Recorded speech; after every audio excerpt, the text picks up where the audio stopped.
দর্শক, একটা সুখবর। সৌদি আরবে ভর করে আবার বাড়ছে বিদেশে কর্মসংস্থান। প্রথম আলোর একটি রিপোর্ট, সেই রিপোর্টে বলা হচ্ছে এবছর বিদেশে যাওয়া কর্মীর 60% গেছে সৌদি আরব। গত 2 মাসে বিদেশে কর্মসংস্থানের 80%-এর বেশি সৌদিতে। প্রতিদিন 3 থেকে 4 হাজার ভিসা ইস্যু হচ্ছে, এটা সৌদি দূতাবাস থেকে জানানো হয়েছে। তার মানে 3-4 হাজার করে প্রতিদিন লোক যাচ্ছে। এটা সাংঘাতিক রকম সুখবর।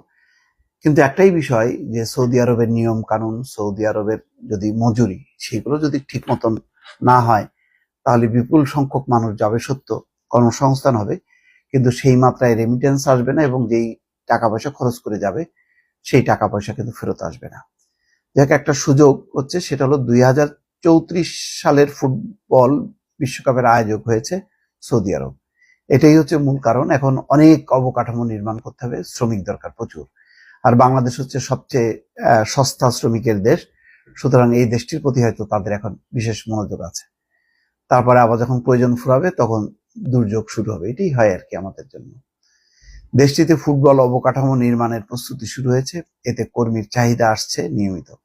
এবছর বিদেশে যাওয়া কর্মীর 60% গেছে দেশটিতে। গত 2 মাসে বিদেশে কর্মসংস্থানের 80%-এর বেশি হয়েছে সৌদিতে। সৌদি আরবে যেতে হলে একজন নিয়োগকর্তা বা কফিলের মাধ্যমে যেতে হয়। কোনো নির্দিষ্ট নিয়োগকর্তা ছাড়া দেশটিতে কর্মী যেতে পারবেন না, গিয়েও ওই নিয়োগকর্তার অধীন কাজ করতে হয়। এর ব্যতিক্রম হলে কর্মী অবৈধ হিসেবে গণ্য হয়। কোনো কারণে চাকরি পরিবর্তন করতে চাইলে নিয়োগকর্তার অনুমতি নিয়ে সৌদি কর্তৃপক্ষের অনুমোদন নিতে হয়। বেসরকারি খাতে কর্মী পাঠানো রিক্রুটিং এজেন্সির মালিক সংগঠন বাইরার মহাসচিব আলী হায়দার চৌধুরী জানান, শ্রমবাজার সংকুচিত হয়ে আসছে, মূলত সৌদি আরবেই কর্মী যাচ্ছেন এখন। দেশটির অবকাঠামো নির্মাণে কর্মীর চাহিদা আসছে, এটি ধরে রাখতে 2 দেশের কারিগরি কমিটির সভা ডেকে বিদ্যমান সমস্যা সমাধান নিয়ে আলোচনা করা উচিত। অভিবাসন খাতে বেসরকারি গবেষণা প্রতিষ্ঠান রামরু বলছে, শ্রম বাজারের অন্যতম চ্যালেঞ্জ হলো একক দেশ নির্ভরতা। একটা সময় কোনো দেশে বিপুল হারে কর্মী যেতে শুরু করে, এরপর নানা সমস্যা তৈরি হওয়ার পর ওই শ্রম বাজার কয়েক বছরের জন্য বন্ধ হয়ে যায়, আরেকটি দেশে কর্মী পাঠানো শুরু হয়। এভাবে ঘুরে ফিরে হাতে গোনা কয়েকটি দেশের শ্রম বাজারে সীমিত হয়ে আসছে বিদেশি বাংলাদেশিদের কর্মসংস্থান, মাত্র কয়েকটা হাতে গোনা। আসলেই এর বাইরে কিন্তু নতুন নতুন এমন কোনো দেশ হয়নি যারা সৌদি আরব বা সংযুক্ত আরব আমিরাতের বিকল্প হিসেবে সামনে আসছে।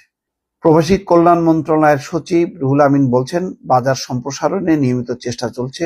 ব্রুনেই চালু করা হয়েছে, রাশিয়ায় কর্মী যাচ্ছেন, মালয়েশিয়া শ্রম বাজার চালু করতে শিগগিরই সভা হবে 2 দেশের।